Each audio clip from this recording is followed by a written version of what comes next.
Me congratulo con esta oportunidad de compartir con ustedes, compañeras, compañeros de la mesa, y con este público, esta jornada de análisis que, como ya bien señalaba René, trata de una obra enormemente rica, si bien no coincidamos con su enfoque.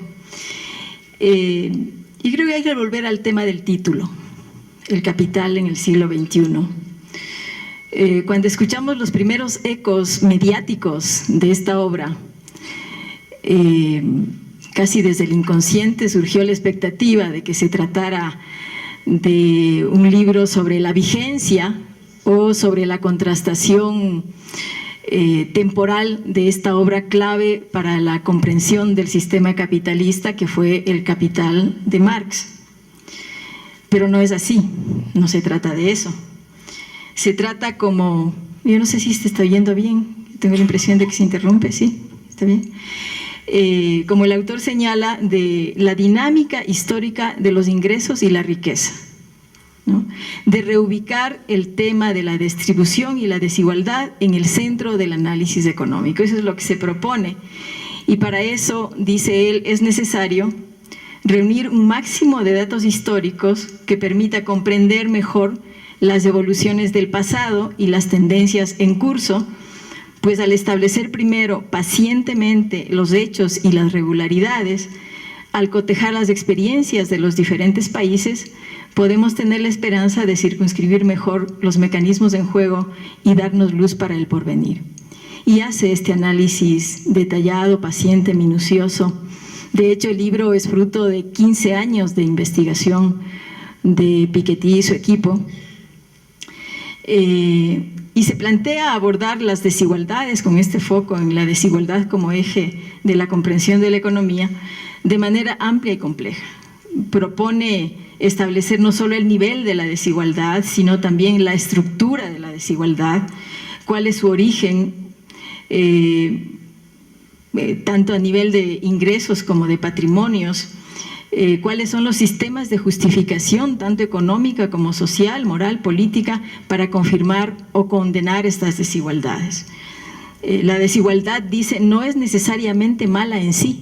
Esta es una postura clave en esta obra. La desigualdad no es necesariamente mala en sí. El tema central es saber si se justifica y si tiene razones de ser. Entonces, en este trabajo de una singular magnitud, es una cantera de información, de datos, de esta superposición de miradas, de algún modo interdisciplinaria, sus investigaciones, dicen, se sitúan en las huellas de Kuznets, Smith, Atkinson y Harrison. Ubica entonces cuál es la noción de capital acotada a este libro, ¿no? Y leo lo que él dice, ¿cómo entiende capital para este libro? En el marco de este libro, el capital se define como el conjunto de los activos no humanos que pueden ser poseídos e intercambiados en un mercado. El capital incluye todo el conjunto del capital inmobiliario, utilizado como vivienda, y el capital financiero y profesional, utilizado por las empresas y las agencias gubernamentales. Es, como vemos, una noción bien acotada de capital. Y si bien Marx es aludido y es refutado en esta obra, no son sus huellas las que se siguen, ni se aborda el sistema capitalista en los términos marxistas. De hecho, el autor establece claramente su postura, dice: formo parte de esa generación que se volvió adulta escuchando en la radio el desmoronamiento de las dictaduras comunistas y que jamás sintió la más mínima ternura o nostalgia por esos regímenes o por la Unión Soviética. Estoy vacunado de por vida contra los convencionales y perezosos discursos anticapitalistas que a veces parecen ignorar ese fracaso histórico fundamental y que muy a menudo niegan procurarse los medios intelectuales para superarlo. No me interesa denunciar las desigualdades del capitalismo como tal, sobre todo porque las desigualdades sociales no plantean problemas en sí, si están fundadas en la utilidad común. Aquí plantea lo que hace un rato decía, la desigualdad en sí no es el problema. El problema es si esa desigualdad tiene que ver con la utilidad común, si es necesaria para la utilidad común. Entonces, en estos términos, el título del libro sin duda ha sido un acierto editorial y en buena medida habrá abierto la puerta al interés no solo académico, sino mediático, que como ya se señalaba, ha sido inusitado, considerando más aún lo voluminoso de la obra y el carácter especializado que tiene, si bien su lectura es bastante accesible. Pero ahora bien, tratar los temas de desigualdad y concentración de la riqueza con estos alcances planteados, que ya de por sí son extraordinarios, constituye un desafío que adquiere mayores proporciones frente a las pautas académicas, ideológicas y factuales marcadas por el neoliberalismo, que desplazó los referentes de radicalidad, sobre todo en el norte, claramente, que es hacia donde se orienta el análisis y la utilidad, en principio, de esta obra, ¿no? Pero como diría Lenin, la verdad es siempre revolucionaria, y la obra ofrece verdades incontrastables que se sustentan en este inédito y riguroso levantamiento de datos para países de Europa y Estados Unidos, parcialmente también para otros países del mundo, por 2 siglos o más. Claro, cuando se habla de por qué Piketty no ofrece respuestas o pistas más aterrizadas en el siglo XXI, es porque en realidad él analiza los 2 siglos anteriores. Cuando habla del capital en el siglo XXI, está refiriéndose desde su enfoque de capital a cómo están las cosas al inicio del siglo XXI como resultado de este proceso de larga trayectoria de los 2 siglos previos. Si bien las preocupaciones por la desigualdad y sus evidencias se han extendido en los últimos años, esta es una constatación, es un tema que ha surgido desde varios frentes, pero con un interés concreto, ¿no? La desigualdad se ha caracterizado como un limitante para el crecimiento, como un fenómeno afuncional respecto del sistema. De ahí el interés en superar la desigualdad desde determinada perspectiva. Y en ese sentido tenemos informes de la ONU, de distintas agencias de la ONU, informes de agencias de cooperación como Oxfam Internacional, algunos de los cuales subrayaba que harían falta 800 años de evolución para que los 1.000 millones de personas más pobres del planeta alcancen el 10% de los ingresos mundiales. Sin embargo, esta aproximación a la desigualdad, esta denuncia de la desigualdad, esta necesidad puesta en la agenda mundial de superar la desigualdad, no había llegado en términos analíticos a la extensión y profundidad que nos ofrece esta investigación. Y la constatación principal es al mismo tiempo una alerta, porque Piketty plantea, tenemos que superar esto para hacer perdurable lo que considera un sistema democrático con determinadas características, ¿no es cierto? Entonces su alerta y su constatación es esto, ¿no? Las ganancias están creciendo más rápido que la economía, la riqueza se está reconcentrando, se están recapitalizando los patrimonios del pasado más rápido que el crecimiento de la producción y el crecimiento de los salarios. Y este planteamiento que, digamos, ratifica otras constataciones, ha tenido una utilidad política increíble, ¿no? Por eso vemos que desde la traducción al inglés del libro, Piketty va a visitar a Obama y en Estados Unidos se genera todo un debate académico inédito a sí mismo, que visita a Argentina en momentos en que el país es atacado por los fondos buitre y su presencia y sus argumentos asimismo resultan de una proyección política única, y ahora mismo en España acompaña a la gente de Podemos en su tránsito hacia el poder, ojalá, ¿no? Entonces, fíjense cómo es interesante que constataciones que en rigor no son nuevas, ¿no?, que desde otras vertientes teóricas y políticas ya estaban hechas, con todo este bagaje estadístico de información y de análisis, llega en un momento tan singular que tiene una proyección política y una utilidad política. Piketty establece, voy a decir muy rápidamente el meollo de su planteamiento, pero no voy a adentrarme, ¿no? Establece dos leyes, dice él, ¿no? Dos leyes que son dos ecuaciones que explican esta dinámica de por qué el capital se reconcentra y el patrimonio crece más rápido que la producción y los salarios. Dos leyes que articulan tasa de ganancia, capital, ingreso y ahorros, y son dos ecuaciones sobre las cuales él volverá a lo largo de todo su análisis y que son de mucha utilidad. Y de la larga duración de sus observaciones desprende también otras dos que pone entre comillas como leyes, y es lo que René decía, ¿no? Fenómenos observados en corto tiempo pueden llevar a unas conclusiones, su comportamiento puede llevar a unos resultados, y lo mismo observado en la larga duración nos lleva a otra cosa.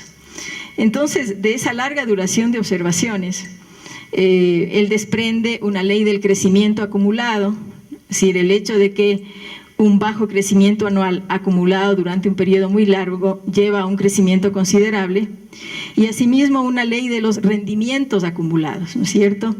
O sea, la tasa de rendimiento anual de algunos puntos porcentuales acumulados en varias décadas lleva, dice él, mecánicamente a un muy significativo incremento del capital inicial.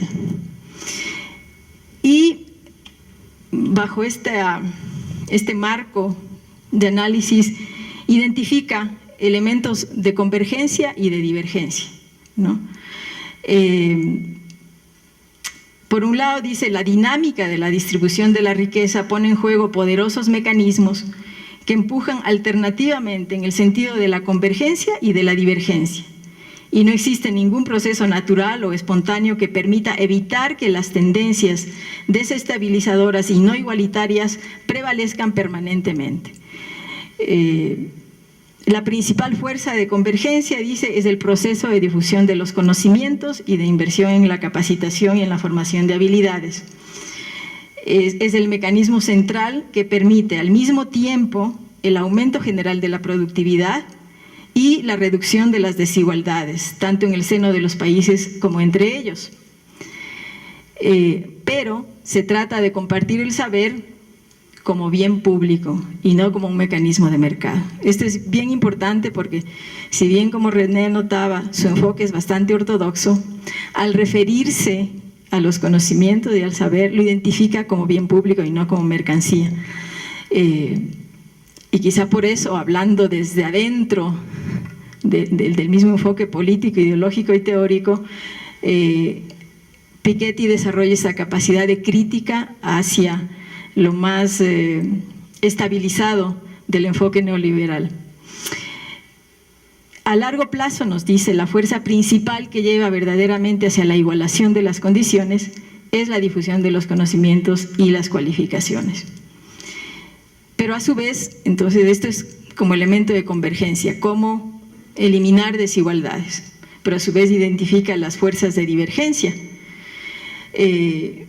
Por una parte, las personas con remuneraciones más elevadas pueden separarse rápidamente del resto por un amplio margen, y por otra parte se trata sobre todo de un conjunto de fuerzas de divergencia vinculadas al proceso de acumulación y concentración de la riqueza en un mundo caracterizado por un bajo crecimiento y un elevado rendimiento del capital.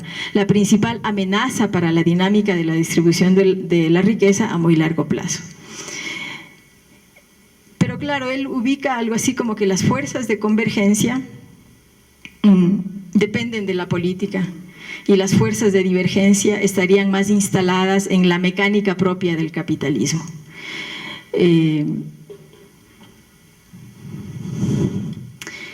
Y por eso alerta que es necesario inventar nuevas herramientas para retomar el control de un capitalismo financiero que ha desbordado, que se ha vuelto loco, y que es necesario renovar y modernizar esas herramientas, nos dice, ¿no? Y con dos elementos principales que ya mencionó René: sistemas de impuestos y gastos, sistemas de impuestos y gastos para el Estado social, que debería no desecharse, como es la tendencia con el ajuste en Europa, sino modernizarse.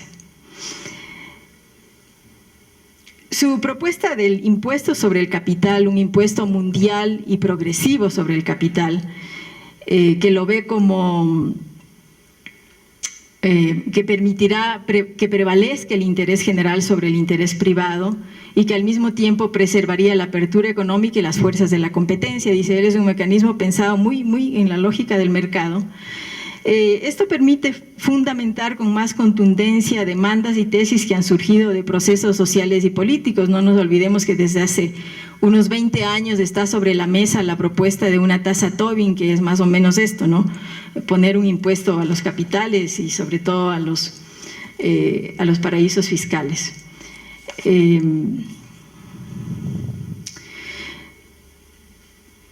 Toda la información que el libro contiene es una cantera para mirar desde distintas aproximaciones la desigualdad y la concentración de la riqueza, y algunas de las conclusiones, que son muchas, las constataciones que nos interesa enfatizar es esta que tiene que ver con la desigualdad entre los países. Hoy en día nos dice la realidad es que la desigualdad del capital es mucho más doméstica que internacional. Enfrenta más a los ricos y a los pobres de cada país que a los países entre sí.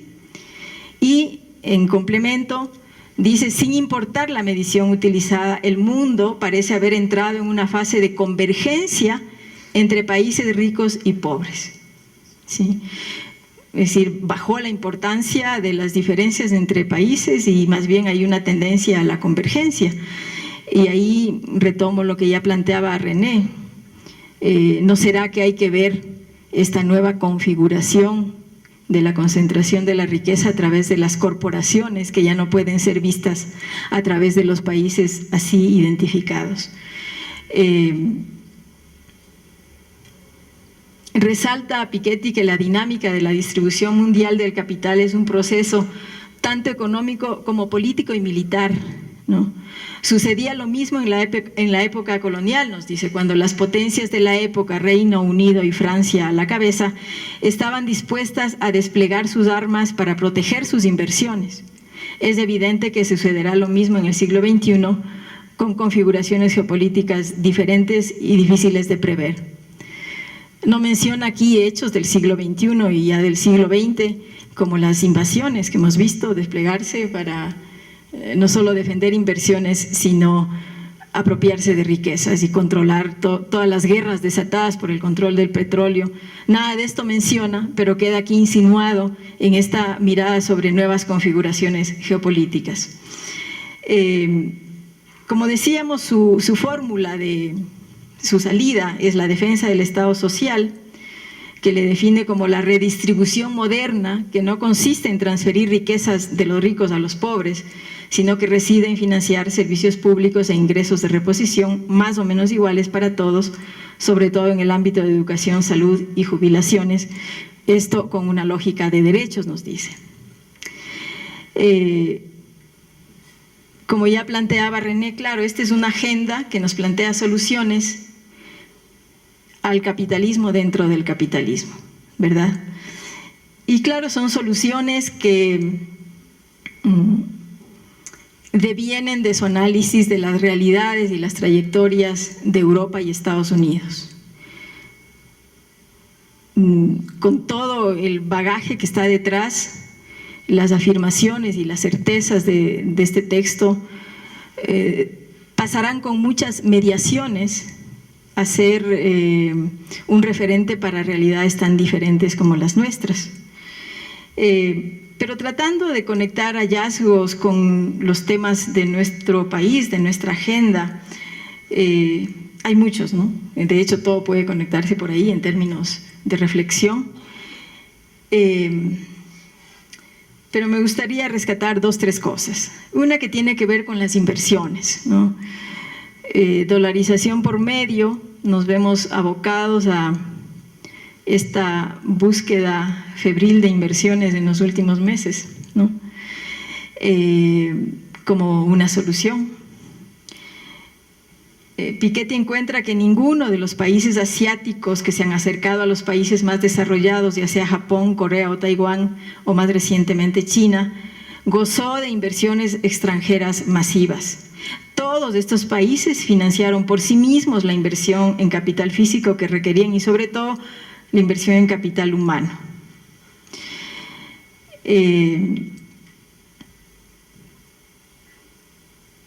Ahora bien, las diferencias con los países desarrollados o ricos se atenúan o se diluyen de cara a la competencia fiscal que se ha desatado en el mundo justamente para atraer inversiones. Entonces ahí corremos el riesgo de caer en la misma fórmula que resultan clave para explicar las tendencias de mayor gravamen a los ingresos respecto de menor gravamen a los capitales. Esta competencia fiscal desatada en el mundo y en la cual corremos el riesgo de caer supone ofrecer exenciones fiscales al capital que viene como inversión y por lo tanto esta brecha entre unos ingresos más castigados y unos capitales premiados puede no solo mantenerse sino profundizarse. Otro elemento que vale la pena mirar es lo que tiene que ver con la propiedad pública. En el análisis de Piketty se muestra que en los países europeos, especialmente en Inglaterra y Francia, prácticamente no existe propiedad pública. La propiedad es privada, pero en esa conversión de propiedad pública en propiedad privada, digamos, ha habido todo un traslado de recursos, pues, ¿no? De una esfera a la otra, salió beneficiada la propiedad privada. Y en países como el nuestro, donde la propiedad pública se mantiene, no ha desaparecido, es interesante ver cuáles son las funciones posibles, ¿no? Ver que no es que en el camino del desarrollo es necesario eliminar esa propiedad y trasladarla hacia la esfera privada, sino más bien reinterpretarla y darle otros usos y funciones de cara justamente a ir configurando esta economía diversa que a nuestro entender es la clave de la transformación. Ahora bien, para terminar, Piketty se remite a las cuentas nacionales en buena medida como fuente de análisis de información. Si bien él reconoce que las cuentas nacionales son una construcción social en perpetua evolución y reflejan siempre las preocupaciones de una época, menciona que son una herramienta indispensable para estimar los ingresos y las riquezas totales. Las cuentas nacionales han sido desde hace ya décadas criticadas, ¿no? Porque se entiende que lo que éstas registran deja por fuera un conjunto de la riqueza, una parte de la riqueza que se genera en un país. La realidad económica que se mira a través de las cuentas nacionales es parcial, y los cuestionamientos han venido especialmente de la economía ecológica y de la economía feminista. En la economía feminista dice, bueno, aquí se está dejando por fuera todo el trabajo y la producción no mercantiles que son fundamentales. La economía ecológica plantea fundamentalmente, aquí no se están considerando los pasivos ambientales. En fin, las cuentas nacionales, por tanto, han sido vistas como una medida parcial de la riqueza de los países. Y desde ahí, sin pretender pedirle a Piketty algo que no se ha propuesto, ¿no es cierto?, porque él plantea muy claramente cuáles son sus objetivos, su método, su teoría, sus resultados, creo que sí es interesante debatir un poco sobre los alcances de la noción de desigualdad ahora en el siglo XXI, porque la desigualdad ni se limita ni se explica solo a través de la riqueza y el ingreso, tiene otras expresiones y otras formas. Piketty nos llama la atención sobre la necesidad de políticas para contener las tendencias llamadas mecánicas, entre comillas, yo pongo entre comillas, de un capital librado a su propia capacidad de autogeneración. De algún modo, en ciertas fases de su texto, nos viene a la mente la idea de esta frase popular de el dinero llama al dinero, ¿no? Como si este se generara casi espontáneamente. Este capital librado a su propia capacidad de autogeneración. Pero quizá desde nuestra historia y desde la reciente experiencia de la crisis en el norte pueda también derivarse la evidencia de que la concentración y el mismo sostenimiento del sistema empresarial corporativo responden a políticas deliberadas. No es solamente la mecánica del sistema, la mecánica del capital que va creando la concentración por sí mismo, sino que, y no solo para contrarrestar esta tendencia hace falta política, sino que en esta tendencia tienen que ver directamente políticas deliberadas. No nos olvidemos de las multilaterales, no nos olvidemos del ajuste estructural, y del conjunto de medidas neoliberales que se orientan al mercado total, ¿no? A totalizar el mercado en todos sus niveles. Así también esta tendencia aparece menos mecánica si ampliamos el foco de las desigualdades y sus interrelaciones, ¿no? Si observamos qué ocurre con la propiedad, el trabajo, los ingresos de la mitad de la población, o sea, no estamos hablando de una externalidad ni de un tema complementario, sino que en la propia lógica de análisis de cómo se distribuye desigualmente la propiedad, la riqueza, el trabajo, no podemos dejar de ver que la mitad de la población, ¿no? Es una fuente fundamental de producción y riqueza que explicaría de dónde viene esta riqueza, sino también que las tendencias señaladas para el conjunto se matizan o se falsean o el mapa puede ser otro. O sea, si decimos cómo se distribuye la propiedad e introducimos la variable sexo, nos vamos a dar cuenta que lo que sucede para las economías nacionales debería desplegarse en un doble mapa, porque no hay una información completa y comparable en el mundo de cómo está distribuida la propiedad por sexo, pero de las informaciones parciales sabemos, por ejemplo, que si las mujeres se dedican, si la agricultura de subsistencia está feminizada, en cambio la propiedad de la tierra puede ir del 1 al 10% en el caso de las mujeres. Entonces el mapa, este mapa del mundo de la propiedad tendría que desdoblarse. Igual el mapa de los ingresos, tenemos datos que nos dicen que la brecha de ingresos persiste en un rango que en el mundo, en un rango que va del 5 al 38%.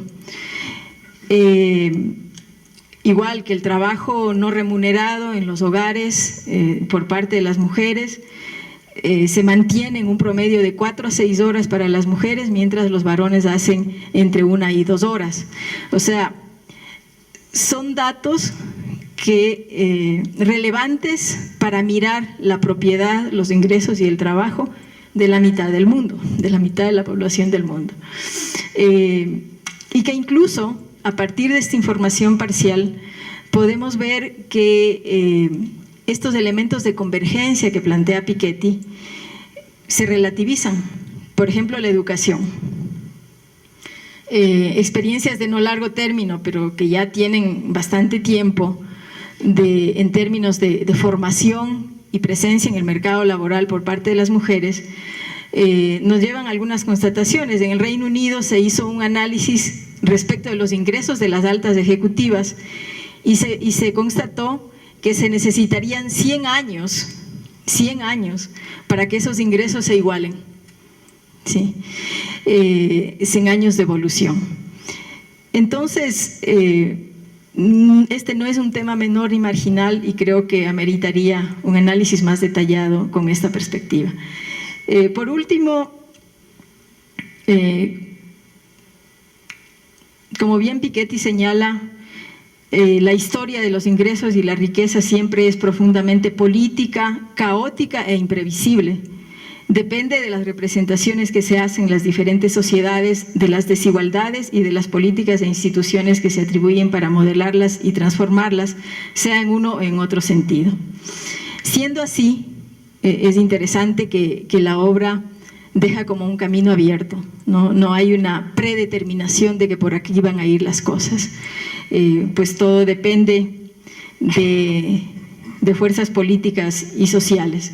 En ese sentido, aquí tenemos debates interesantes que nos ilustran, que nos iluminan, experiencias, referencias, pero sobre todo el desafío de hallar caminos propios, no los que se derivan de esas otras experiencias históricas, sino desde el horizonte que como sociedad nos hemos puesto ahora, que es la construcción del buen vivir, para el cual el potencial transformador de las economías de subsistencia, de la pequeña producción, del ámbito de la reproducción, tiene mucho más peso que la noción de una economía basada en la empresa y en la inversión que de algún modo subyace a este análisis. Muchas gracias.